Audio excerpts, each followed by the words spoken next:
ازيكم عاملين ايه؟ الفيديو ده للعرايس الجداد والبنات الصغيرين اللي لسه بيتعلموا الطبخ.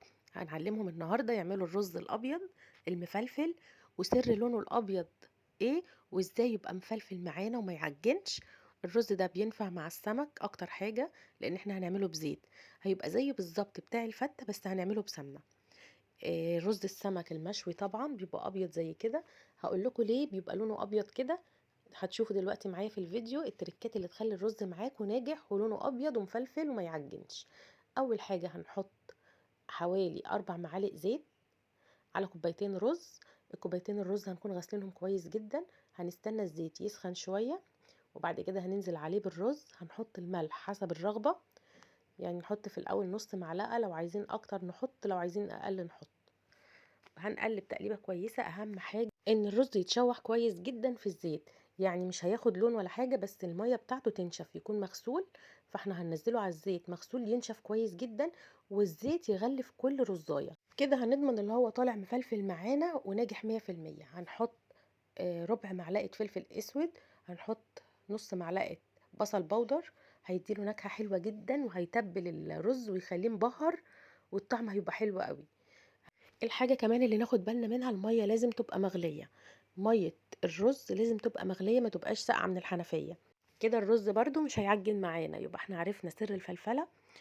لازم يبقى متشوح كويس في الزيت، والزيت يغلف كل الرز. وكمان لازم المية تبقى مغلية علشان ما يعجنش معانا. شفتوا حركة المعلقة دي؟ لما نحط المعلقة وما تقعش كده خلاص، يبقى مقدار المية تمام. كوبايتين الرز ليهم كوبايتين مية، كوبايتين الرز المصري مش البسمتي. سر اللون الابيض في ايه؟ معلقتين لبن او 3 معالق لبن. جربوهم هتلاقوه الرز لونه ابيض وتحفة. شايفين اللون؟ هو ده سر اللون الابيض بتاع الرز، اللي احنا بنحط معلقتين او 3 معالق من اللبن. وكمان بيديله نكهة حلوة جدا. جربوه بس هتلاقوا الفرق كبير في الطعم واللون. هنسيب الرز يغلي على النار لغاية ما المية تختفي من قدامنا وتعمل بقليل صغيرة بس كده. وبعد كده هنهدي النار خالص لغاية ما الرز كله يتشرب. شايفين طالع مفلفل وبيلمع ومش معجن ولونه ابيض ازاي؟ كل التركات اللي قلتلكوا عليها لو مشيتوا عليها يطلع معاكم الرز ناجح 100%. الطريقة دي نفس الطريقة بتاعت رز الفتة، بس رز الفتة بنحط سمنة وبنحط مكعب مرق ونحط بودرة حبهان او حبهان صحيح وفصين مستكة. لكن رز السمك ما بيبقاش عليه الاضافات دي كلها ولا النكهات دي كلها، هو فلفل اسود وبصل بودر بس كده. بيبقى بسيط من غير اضافات كتير.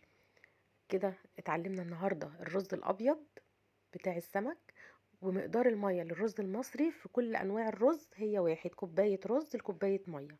شايفين الرز مفلفل وبيلمع ومش معجن ولونه أبيض. وسر اللون الأبيض اللبن، وما تستغنوش عن الخطوة دي لأن هتفرق كتير في الطعم واللون. يا رب النهاردة تكونوا اتعلمتوا معايا الرز بكل سهولة. واشوفكم في فيديو جديد، بس لو عجبكم الفيديو ما تنسوش اللايك وشير عشان ناس كتير تستفاد. واشوفكم في فيديو جديد ان شاء الله. باي باي.